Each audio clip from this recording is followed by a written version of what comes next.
अरे तुम कौन हो? जल्दी से अपना चेहरा दिखाओ वरना मैं तुम्हें गोली मार दूंगा। रुकिए पुलिस अंकल, इन्हें गोली मत मारिए, ये तो मेरी मम्मा है। मैं जादू से मम्मा का रंग वापस लाती हूँ। इसका मतलब है पक्का तुम ही भूत होगे। जल्दी से बताओ तुम कौन हो?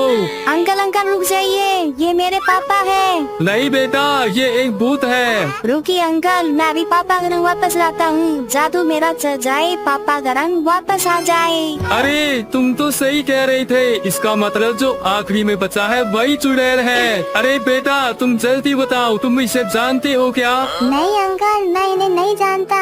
इसका मतलब यही भूत है। इसका असली रूप सामने लाने के लिए ये बटन दबाओ, ये बटन दबाओ। अरे बाप रे, मैं तो पकड़ी गई।